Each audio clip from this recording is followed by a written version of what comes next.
2019 میں ہم ایک سفر کر رہے تھے اور سفر کے دوران میرے دوست نے گاڑی میں ایک کلپ پلے کیا ڈاکٹر اسرار رحمہ اللہ کا، اور یقین کریں ڈاکٹر صاحب اس میں ایک حدیث سنا رہے تھے۔ حدیث تھی کہ اگر تم صبح اٹھو اور تمہارے پاس 3 چیزیں، تمہارے پاس صحت ہے، تمہارے پاس سیکیورٹی ہے یعنی خانہ جنگی نہیں ہے، اور تمہارے پاس اس دن کا رزق ہے، تو یہ ایسے ہے کہ جیسے تم پوری دنیا کے بادشاہ۔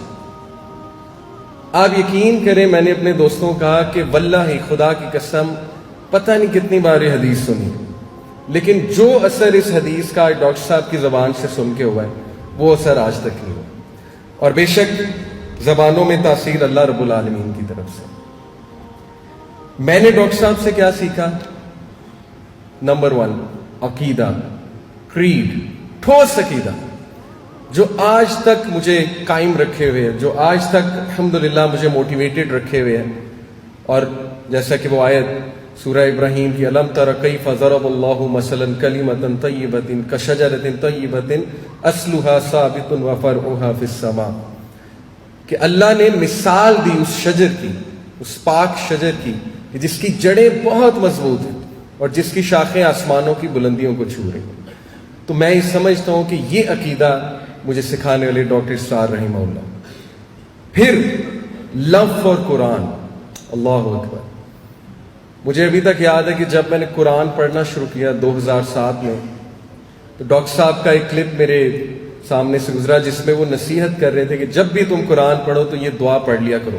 وہ اصل میں غم کی دعا ہے، اللہم انی عبدک ابن امتک ناصیتی بیدک ماض فی حکمک، لمبی دعا ہے، اور اس میں الفاظ یہ آتے ہیں کہ اللہ قرآن کو میرے دل کی بہار بنا دے، قرآن کو میرے سینے کا نور بنا دے، قرآن کو میرے غم کی دعا بنا دے، دوا بنا دے۔ تو یقین کیجئے کہ میں نے ڈیلی یہ دعا کرنا شروع کر دی ڈاکٹر صاحب کا کلپ سن کے، اور الحمدللہ مجھے فخر ہے اس بات پہ کہ قرآن مجید میری زندگی میں ایک کمپینین بن گیا۔ اور آج جب بھی میں قرآن پڑھاتا ہوں تو ڈاکٹر صاحب کے لیے دل سے دعا نکلتی ہے، اور الحمدللہ لوگ یہ فیڈ بیک دیتے ہیں کہ اللہ سبحانہ و تعالیٰ نے آپ کو بہت آسان انداز میں قرآن سمجھانے کا ایک وہ فن دی ہے، جو کہ میں سمجھتا ہوں اللہ رب العالمین کی طرف سے، اور اس دعا کا نتیجہ ہے کہ ڈاکٹر اسرار رحمہ اللہ سے میں نے سیکھی۔ 3rd، اسلام ایز اے دین، جو میں آپ کو پہلے بھی بتا چکا ہوں۔ دیکھیے نوجوان طبقہ آج یونیورسٹیز میں ہمارا جانا ہوتا ہے، الحمدللہ پچھلے 10 سال میں شاید میں 500+ یونیورسٹیز کو وزٹ کر چکا ہوں پاکستان میں، بلکہ 500 شاید زیادہ، 200+۔ اور میں آپ کو حتمی یہ بات کہہ رہا ہوں کہ ہمارا جو پڑھا لکھا نوجوان طبقہ ہے اس کے مائنڈ میں یہ کلیئر نہیں ہے کہ اسلام ایک دین ہے۔ ان کے مائنڈ میں طرح طرح کی مسکنسیپشنز ہیں دین کے حوالے سے۔ تو یہ بہت بڑی خدمت ہے ڈاکٹر اسرار صاحب کی، اور یوتھ کلب کے تمام سپیکرز ماشاءاللہ ان سے اسی وجہ سے انسپائرڈ ہیں۔ اگلی چیز جو میں نے ان سے سیکھی، علامہ محمد اقبال کی شاعری کی روح، اور مجھ میں جو شوق پیدا ہوا علامہ محمد اقبال کی شاعری کو سمجھنے میں۔ And then lastly very important, awareness about modern فتناز، اسپیشلی فتنہ دجال۔ میرے جو دعوت کا مرکز ہے آپ لوگوں نے دیکھا ہوگا کہ وہ انہی موضوعات پہ گھومتا ہے الحمدللہ۔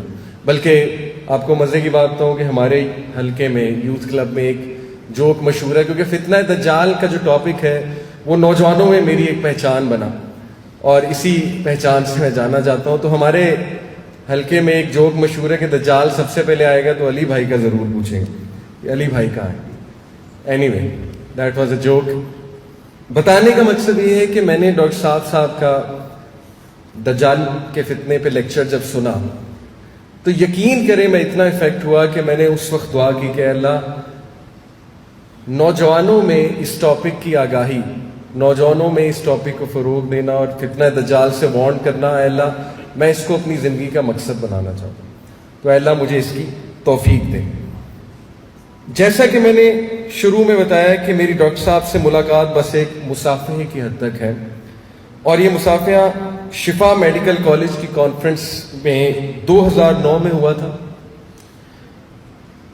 کیا پتا تھا کہ 2023 میں ڈاکٹر صاحب کے بیٹے آصف بھائی مجھے یہ آنر دیں گے کہ میں ڈاکٹر صاحب کے بارے میں بہت آپ لوگوں کو آگاہی دوں اور بات کروں۔